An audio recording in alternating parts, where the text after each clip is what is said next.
देखिए, एक समय राजनीति में हुआ करता था कि जब उत्तर प्रदेश के अंदर अमेठी और रायबरेली को लेके ये माना जाता था विपक्ष दलों में कि भई ये तो गांधी परिवार की सीट है, यहाँ से कोई उम्मीदवार जीतेगा नहीं।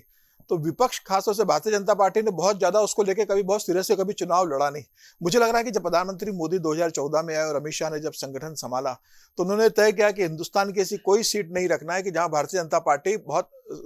दबंग से चुनाव न लड़े, बहुत तैयारी के साथ चुनाव लड़े, भले ही पार्टी वहां हारती रहे या पार्टी का वोट बैंक वहां बिल्कुल भी नहीं हो। अमेठी और रायबरेली को उन्होंने चुनौती के रूप में लिया था और इसलिए स्मृति ईरानी को 2014 में भेजा गया था अमेठी के अंदर कि वह एक बेहतर चुनौती पेश करेगी राहुल गांधी के सामने। 2014 में के बाद प्रधानमंत्री मोदी का जिस तरीके से काम रहा, उत्तर प्रदेश में 2017 में जिस हिसाब से योगी आदित्यनाथ की सरकार बनी,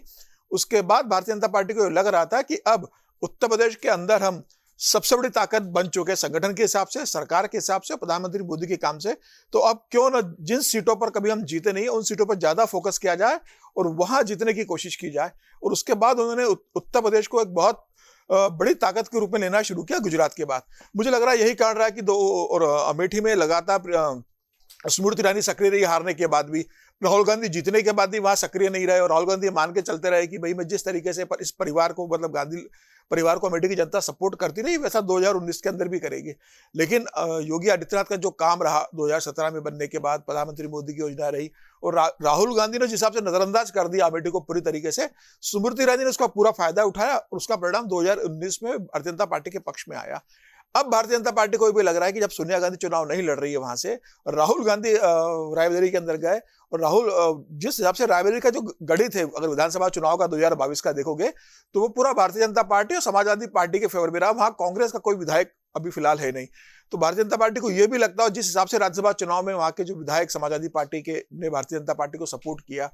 तो ये आधार मजबूत हुआ है वहां पर भारतीय जनता पार्टी का कि योगी के काम के बाद, मोदी की काम के बाद, मोदी और योगी के नाम पर और जो स्थानीय समीकरण है उसको अगर बहुत मजबूत किया जाता है तो रायबरेली भी हम इस बार जीत सकते हैं और राहुल गांधी को वह हरा सकते हैं। तो निश्चित है अमेठी की जीत के बाद भारतीय जनता पार्टी का उत्साह बढ़ा है कि अब अमेठी जीत सकते हैं तो हम रायबरेली भी जीत सकते हैं।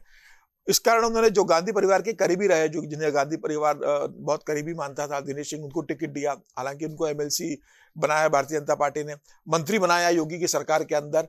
स्थानीय आदमी है, मतलब ठाकुर कम्युनिटी से आते, लेकिन जो चुनाव किया गया उसको स्थानीय स्तर पर वो सपोर्ट नहीं मिल पा रहा भारतीय जनता पार्टी के अंदर, जिसको भारतीय जनता पार्टी को उम्मीद थी कि दिनेश सिंह को बनाएंगे तो बेहतर चुनौती पेश करेंगे। अदिति सिंह का अभी तक सपोर्ट नहीं मिल पा रहा है वहां पर, पांडे का सपोर्ट अभी पूरी तरीके से मिल नहीं पा रहा है और स्थानीय जो राजनीति है भारतीय जनता पार्टी के वहां, मुझे लग रहा है उसका नुकसान भारतीय जनता पार्टी को वहां उठाना पड़ रहा है। हालांकि अमित शाह गए, उन्होंने कोशिश की लगातार इस बात को कि वहां एक टीम के रूप में काम किया जाए, लेकिन राहुल गांधी चुनाव लड़ रहे हैं। निश्चित रूप से राहुल गांधी एक बड़े नेता है, बड़ा नाम है और एक जो सेंटीमेंट सोनिया गांधी के साथ या गांधी परिवार के साथ जुड़ा हुआ था, ये हो सकता है कि रायबरेली की जनता ये माने कि भाई अमेठी ने तो राहुल गांधी को हराया तो हमें राहुल गांधी को नहीं हराना है, ये परिवार से जुड़ा हुआ सीट है। सोनिया गांधी ने चिट्ठी लिखी थी रायबरेली की जनता के लिए कि भाई मैं राज्यसभा से जा रही हूँ, लेकिन परिवार का आपको ध्यान रखना।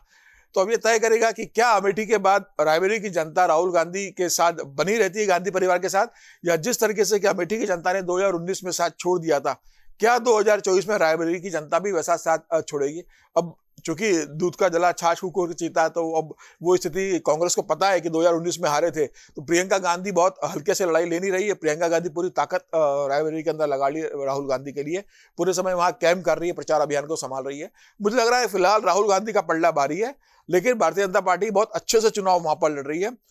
जो भी हारेगा जीतेगा, जीत और हार का मार्जिन बहुत ज्यादा नहीं रहने वाला और अभी एक तरफा लड़ाई नजर नहीं आ रही है। तो मुझे लगता है कि रोचक चुनाव है रायबरेली का और निश्चित रूप से इसमें कोई दो राय नहीं है कि मतलब परिणाम कहीं भी जा सकते हैं। फिलहाल मुझे राहुल गांधी का पलड़ा भारी नजर आ रहा है। अगर आप ये वीडियो YouTube पर देख रहे हैं तो हमारे चैनल को सब्सक्राइब करें और बेल आइकन को दबाना ना भूलें। अगर आप Facebook पर ये वीडियो देख रहे हैं तो हमारे पेज को लाइक करें।